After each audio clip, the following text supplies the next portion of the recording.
Sejumlah pasien dengan penyakit tak dikenal berdatangan ke Rumah Sakit Pusat Wuhan awal Desember 2019. Dr. Li Wenliang, dokter di rumah sakit, kemudian menyebarkan berita lewat sosial media bahwa para pasien menunjukkan gejala radang paru-paru akibat virus. Pejabat kesehatan Cina mulai menyelidiki pecahnya wabah. Sejumlah pasien pertama punya akses ke pasar ikan Huanan yang juga menjual binatang liar. Tanggal 1 Januari, pasar ditutup. Mengawali tahun 2020, pejabat kesehatan Cina mengumumkan penyebabnya, sebuah virus corona jenis baru. Seorang pasien berusia 61 tahun jadi korban meninggal pertama. Jumlah yang terinfeksi meningkat drastis. Tak lama kemudian, Thailand mengkonfirmasi pasien corona pertama di luar Cina. Jepang melaporkan kasus perdana berikutnya. Tidak ada di antara pasien ini yang pernah datang ke pasar di Wuhan. Kemungkinan besar penularannya dari orang ke orang. Di Cina, virus meluas ke berbagai kota. Warga mulai memakai masker. 200 kasus diakui resmi, tapi diduga jumlahnya jauh lebih banyak. Tenaga medis di Wuhan yang kontak langsung dengan pasien mulai terinfeksi dan sakit. Taiwan dan Amerika Serikat melaporkan kasus corona, disusul negara-negara lain termasuk Jerman. Pemerintah Cina memutuskan langkah drastis. Semua transportasi di Wuhan dihentikan, termasuk transportasi umum. Ilmuwan menemukan virus corona punya masa inkubasi. Orang yang tertular tapi belum menunjukkan gejala jadi berbahaya. Dalam waktu bersamaan, liburan Imlek dimulai.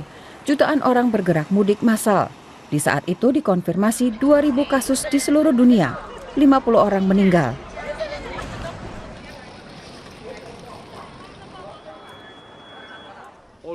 WHO menyatakan wabah sebagai situasi darurat kesehatan global dan menyerukan tindakan terkoordinir internasional.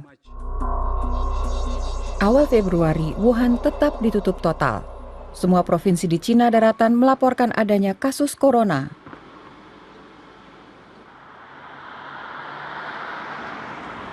Li Wenliang, dokter dan whistleblower virus corona, juga meninggal. Satu dari banyak korban lain. Hanya dalam waktu 2 bulan, virus menyebar makin cepat di luar Cina. Yang paling parah Korea Selatan, Iran, dan Italia. Semakin banyak negara melaporkan kasus corona. Kapan pandemi mereda, tidak ada yang tahu pasti.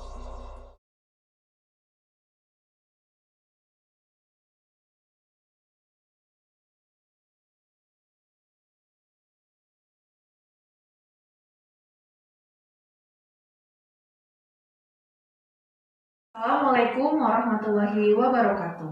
Halo, saya Dr. Sabrina dari Puskesmas Dharma. Saat ini saya akan membagikan informasi kesehatan terkait adaptasi kebiasaan baru selama pandemi wabah COVID-19. Saat ini kita masih mengalami wabah virus COVID-19 atau lebih dikenal dengan virus corona. Virus ini sudah menyebar hampir di seluruh dunia. Penyebab dari virus ini adalah virus COVID-19 yang ukurannya sangat kecil sehingga tidak dapat dilihat dengan mata biasa. Adik-adik dan Bapak Ibu guru semua, kita harus waspada terhadap virus ini karena penyebaran virus ini sangat sulit dikendalikan. Virus ini dapat menyebar atau dapat menular melalui percikan ludah saat batuk atau bersin, atau saat kita menyentuh dan berjabat tangan dengan penderita, atau tidak sengaja menyentuh benda yang terkontaminasi, dan kemudian sengaja atau tidak sengaja menyentuh wajah, hidung, mata, atau mulut. Kita semua dihimbau untuk melaksanakan protokol kesehatan dalam setiap aktivitas sehari-hari. Untuk dapat melaksanakan aktivitas sehari-hari dengan aman, kita harus menerapkan adaptasi kebiasaan baru. Apa sih adaptasi kebiasaan baru itu?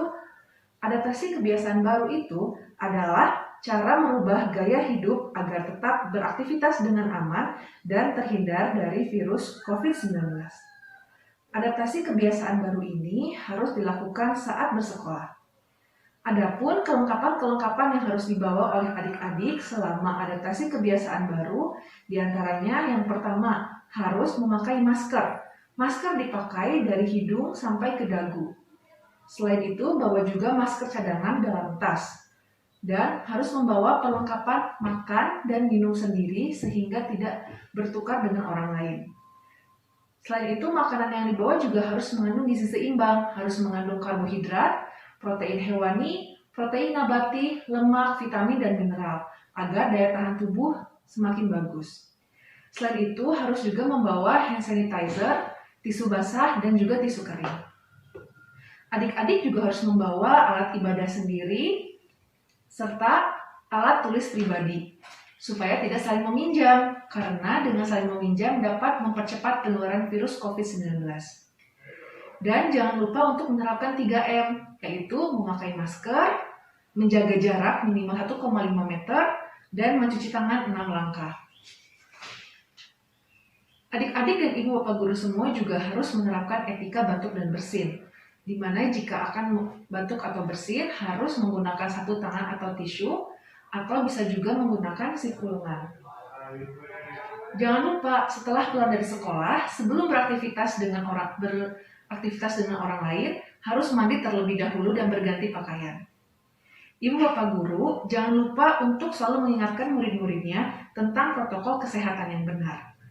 Saya akan menambahkan sedikit tentang 6 langkah cuci tangan pakai sabun.